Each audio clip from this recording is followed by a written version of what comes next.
అపారమైన బంగారు నిల్వలు, ఇతర ఖనిజాల సంపదపై పట్టు కోసం రెండు దేశాల మధ్య తలెత్తిన ఆధిపత్య పోరు లక్షలాది మంది నిరాశ్రయులను చేస్తుంది. వందలాది మంది చావులకి కారణమైంది. వేలాది మందిని నిరాశ్రయులను చేసేసింది. ఇదంతా చెబుతోంది ఆఫ్రికన్ దేశం కాంగో గురించే. ప్రస్తుతం కాంగో రాజధాని గోమాపై తిరుగుబాటుదారులు, రువాండా దేశ సైనికులు పట్టు సాధించారు.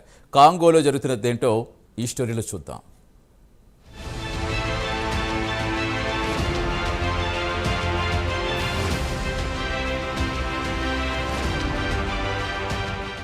ఆఫ్రికన్ కంట్రీ కాంగోలో తిరుగుబాటుదారులు, ఆర్మీ మధ్య యుద్ధం తీవ్ర రూపం దాలుస్తోంది. డెమోక్రటిక్ రిపబ్లిక్ ఆఫ్ కాంగో రాజధాని గోమాలో ఏ వీధిలో చూసినా ఇప్పుడు శవాలే కనిపిస్తున్నాయి.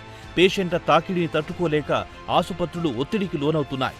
గోమాలో ఘర్షణలు తీవ్రమవుతున్నాయి. గోమా తమ అధీనంలోకి వచ్చేసిందని M23 రెబల్ గ్రూప్ ప్రకటించింది. ఇది కాంగో ఆర్మీకి పెద్ద ఎదురుదెబ్బగా భావిస్తున్నారు. రువాండా దేశ మద్దతున్న రెబల్స్ సోమవారం నాడు కాంగో రాజధాని గోమాని ఆక్రమించుకున్నారు.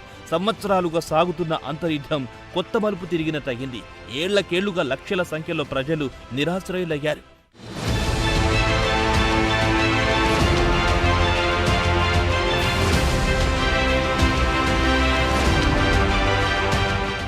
బుల్లెట్ గాయాలైన వారు, మోర్టార్ షెల్స్ కారణంగా గాయపడిన వారు, పదునైన ఆయుధాల ఘాట్లకి గురైన వారు, ఇలా వందల మందితో ఆసుపత్రులు నిండిపోతున్నాయి.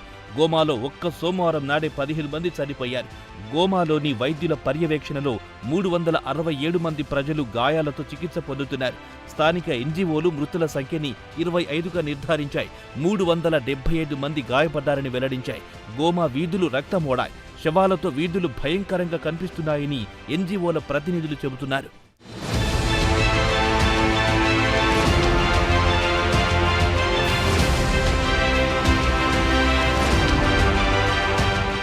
అయితే గోమాలోని 80% భూభాగం ఇప్పటికీ కాంగో ఆర్మీ చేతుల్లోనే ఉందని గ్రామీణాభివృద్ధి శాఖ మంత్రి ముహిందో తెలిపారు.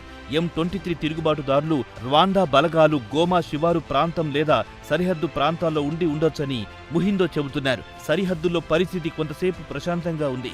ఆ తర్వాత మళ్లీ మోర్టార్ షెల్స్తో దాడి మొదలైందని సేవ్ ది చిల్డ్రన్ సంస్థ కంట్రీ డైరెక్టర్ గ్రెగ్ రామ్ చెప్పారు. క్రాస్ ఫైర్లో చిక్కుకున్న తమ సైనికులు ఇప్పటిదాకా 13 మంది చనిపోయారని దక్షిణాఫ్రికా ప్రభుత్వం తెలిపింది.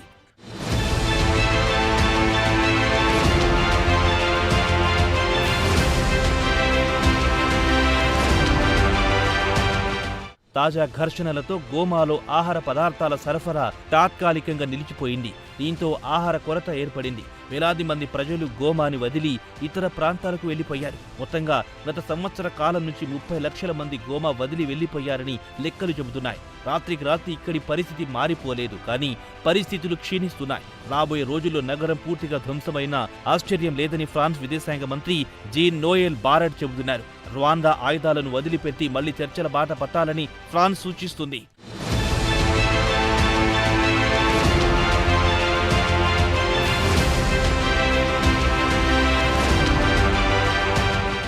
గోమాలో రువాండా సైనికులు కనిపించారని స్థానికులు చెబుతున్నారు. కీలకమైన ఖనిజాలున్న మైనింగ్ ప్రాంతంపై మార్చి 23 మూవ్మెంట్ తిరుగుబాటుదారులు పట్టు సాధిస్తున్నారు.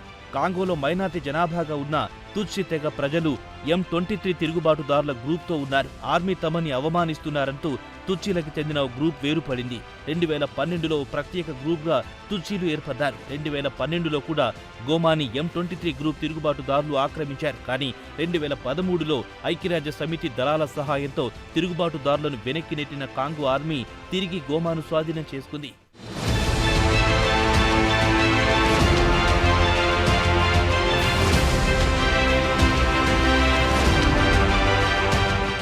కాంగోలోని తూర్పు భాగంలో అపారమైన బంగారం, ఇతర ఖనిజ నిక్షేపాలున్నాయి. దీనిపై పట్టు సాధించేందుకు రువాండా అధ్యక్షుడు పాల్ కగామే తిరుగుబాటుదారుల గ్రూప్ M23కి ఆయుధాలిచ్చి ప్రోత్సహిస్తున్నారని ఐక్యరాజ్య సమితి, కాంగో ప్రభుత్వం ఆరోపిస్తున్నాయి. అయితే రువాండా ప్రభుత్వం ఈ ఆరోపణలను తోసిపుచ్చింది. తమ అధ్యక్షుడు కగామేకి వ్యతిరేక గ్రూప్ అయిన డెమోక్రాటిక్ ఫోర్సెస్కి కాంగో ఆశ్రయమిస్తూ రువాండాని ఆక్రమించుకోవాలని చూస్తోందని ఆరోపించింది.